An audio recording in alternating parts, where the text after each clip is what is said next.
बिस्मिल्लाहिर्रहमानिर्रहीम। अस्सलाम वालेकुम। पिछली वीडियो में हमने फर्स्ट एंड फॉलो टेबल से ये हमारा LL1 पार्सिंग टेबल बनाया था और उसको चला के देखा था, लेकिन ये सिर्फ वैलिड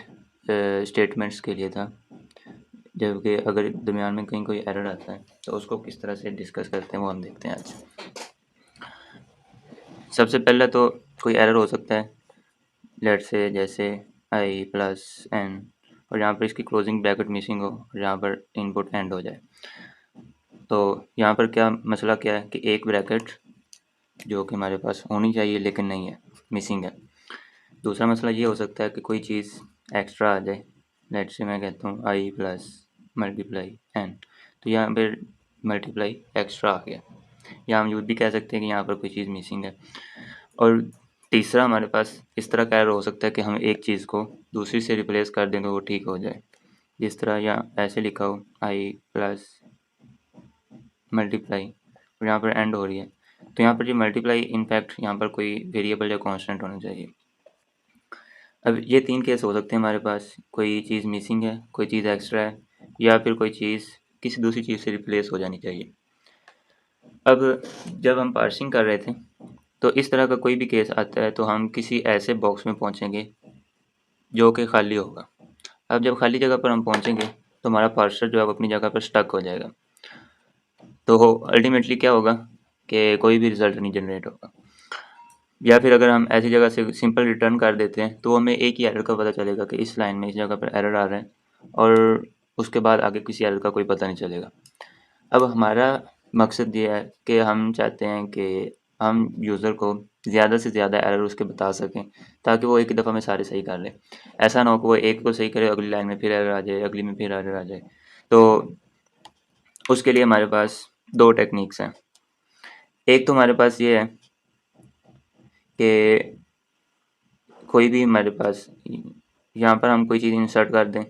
या फिर यहाँ से कोई चीज़ डिलीट कर दें, या यहाँ पर कोई चीज़ रिप्लेस कर दें। लेकिन अगर हम देखें तो हमारे पास एक स्टैक था और दूसरी हमारे पास इनपुट बफर था। अब या तो हम इसमें कोई चेंज कर सकते हैं या इसमें चेंज कर सकते हैं। अगर हम देखें तो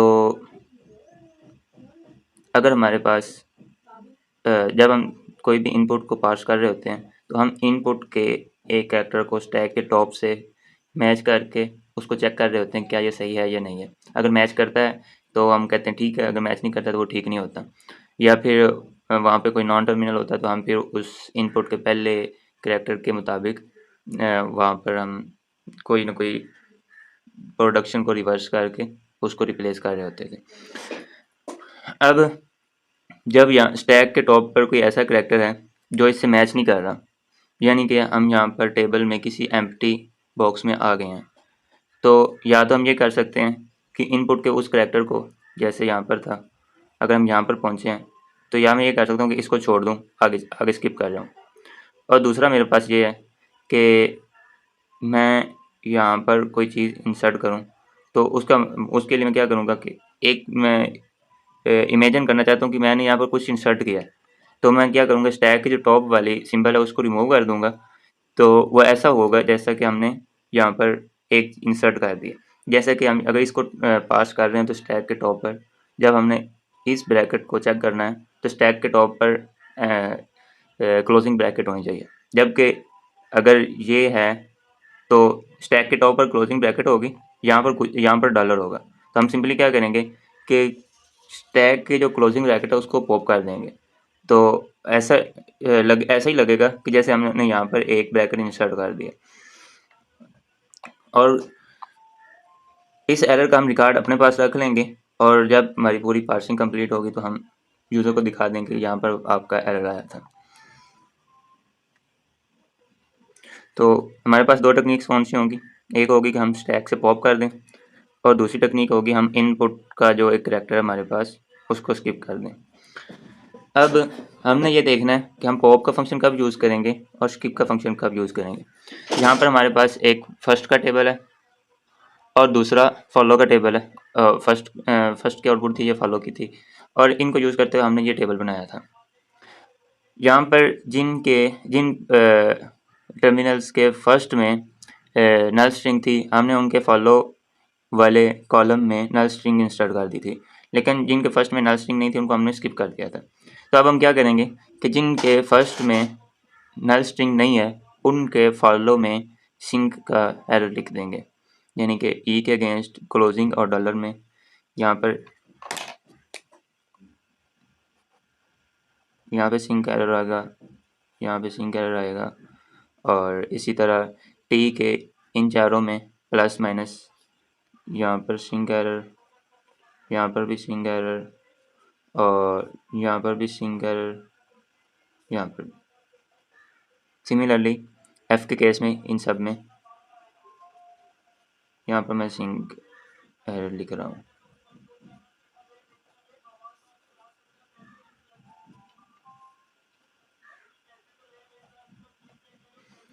अब इसका मतलब क्या है कि जब हम इन बॉक्सेस में पहुंचेंगे तो इसका मतलब ये होगा कि कोई ना कोई सिंबल मिसिंग है, तो हम क्या करेंगे, स्टैक से पॉप कर देंगे, और जब इन खाली बॉक्सेस में पहुंचेंगे तो इसका मतलब है कोई स्ट्रिंग एक्स्ट्रा आई हुई है या उसको रिप्लेस करना है, तो हम क्या करेंगे, इनपुट को स्किप कर देंगे, सिंक वाले बॉक्सेस में पॉप करेंगे, और अगर एम्प्टी बॉक्स में पहुंचते हैं तो फिर क्या करेंगे, स्किप कर देंगे। अब लेकिन एक एक्सेप्शन ये हमारे पास ये है कि फर्स्ट एंट्री पर या फर्स्ट सिंबल पर जबकि स्टैक में एक ही एलिमेंट हो,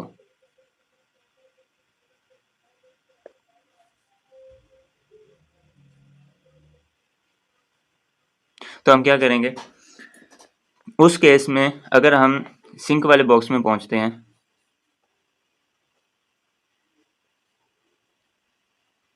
तो हम पॉप की बजाय पॉप नहीं करेंगे बल्कि स्किप कर देंगे, क्योंकि अगर हम इस केस में अगर पॉप करते हैं तो हमारा स्टैक पहले ही एम्प्टी हो जाएगा और इसके बाद हम आगे कोई भी पार्सिंग ट्री नहीं बना सकते। अब ये पूरी डिस्कशन हमारे पास पैनिक मोड एरर कवर की है कि जब हम यहाँ पर पहुँचेंगे तो हम जो भी एरर हमें मीट करेगा हम उस एरर का रिकॉर्ड अपने पास रख लेंगे और स्किप या फिर पॉप के थ्रू अपने जो एनालाइजर उसको आगे चला देंगे। अभी हम इसकी ना बिल्कुल सी छोटी सी एक एग्जांपल लेते हैं, जैसे हमारे पास एक है आई और यहाँ पर क्लोजिंग ब्रैकेट है, यहाँ पर प्लस और ये एंड होगी सी, बल्कि मुझे यहाँ पे एक सिंबल और डाल देते हैं ये डिवीजन की। अब अगर हम यहाँ पे स्टार्ट करते हैं तो स्टैक मैं डायरेक्ट यहाँ पर ही लिखूँगा, अलग से इनपुट और चीज़ें मेंटेन नहीं करेंगे। स्टैक में हम स्टार्ट पर ई पुश करेंगे, अगर जब हम इस ई के अगेंस्ट क्लोजिंग ब्रैकेट में सिंक का एरर मिलेगा हमें, लेकिन क्योंकि ये फर्स्ट इटरेशन है तो हम यहाँ पे क्या करेंगे, पॉप पॉप पॉप नहीं करेंगे बल्कि स्किप कर देंगे, तो हमारे पास इनपुट क्या बचेगी, आई डिवीजन प्लस और डॉलर। अब उसके बाद हम ई के अगेंस्ट आई में देखें तो ये T E complement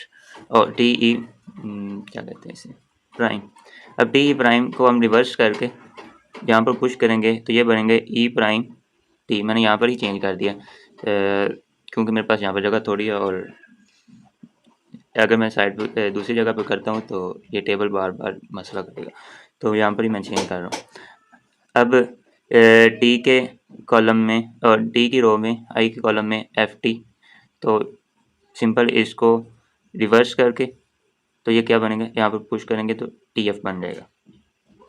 F T prime था यहाँ पे, ये मिस्टेक है यहाँ पे, ये करेक्ट कर लीजिएगा। हाँ ठीक है, यहाँ पर मैंने एक छोटा सा टेबल बनाया, इसमें पूरी प्रोडक्शन की बजाय सिर्फ राइट साइड से लिखी हैं, ताकि सिर्फ समझने के लिए। पूरा कंप्लीट टेबल हमने पिछली वीडियो में बनाया था। अब f के अगेंस्ट i में देखें तो i है, यहाँ पर मैं f को रिमूव करूँगा, i को पुश कर दूँगा। अगले स्टेप में इसको इससे कंपेयर करेंगे तो ये इक्वल है, तो ये दोनों पॉप हो जाएंगे, एडवांस और पॉप के ऑप्शन से। यहाँ से ये एडवांस से ख़त्म हो जाएगा, ये पॉप से ख़त्म हो जाएगा। आगे यहाँ पर टॉप पर टी प्राइम है, यहाँ पर डिवीजन है, तो टी प्राइम के अगेंस्ट डिवीजन में यहाँ पर क्या आना था, यहाँ पर हमने देखा था पिछले एफ टी प्राइम और यहाँ पर divided by F T prime था, तो ये divided by F T prime है। यहाँ पर T prime F divided by, इसको रिवर्स करके जब पुश करेंगे तो ये आएगा। और टॉप वाली ये जो सिंबल है इसको पॉप कर दें, पॉप किया था हमने, और बस, यानी कि जब जो रिप्लेस अल्फ़ा का फंक्शन था उसमें हमने इसको रिवर्स करके इसको पॉप करके ये जो रिवर्स स्ट्रिंग थी उसको पुश कर दिया था। अब यहाँ पर डिवीजन दोनों इक्वल हैं, तो ये पॉप हो जाएगा, यहाँ से एडवांस हो जाएगा। अब f के अगेंस्ट प्लस के कॉलम में सिंक एरर, तो सिंक एरर में हमने क्या किया था,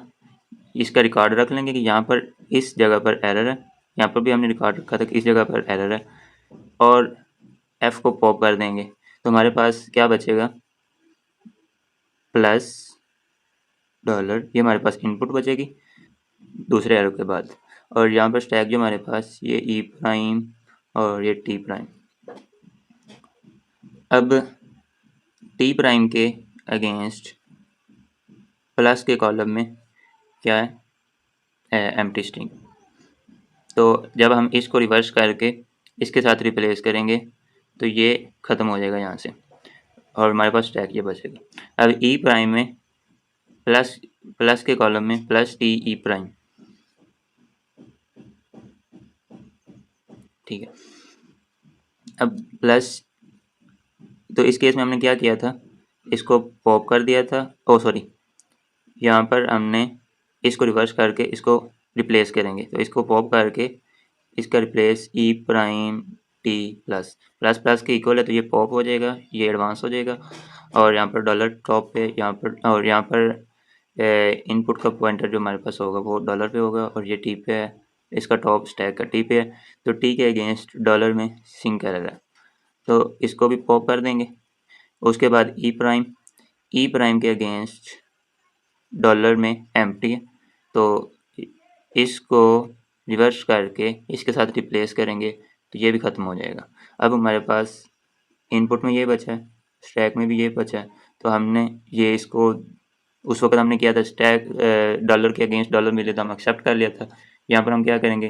कि डॉलर के अगेंस्ट डॉलर मिला में तो हम ख़त्म कर देंगे अपनी इनपुट, अपना जो पार्सिंग है एंड कर देंगे, और जो एरर्स होंगे वो यूज़र को शो करवा देंगे। ये पैनिक मोड एरर रिकवरी के बारे में था, और आज इस वीडियो में सिर्फ इतना ही। इंशाल्लाह नेक्स्ट वीडियो में बात करेंगे।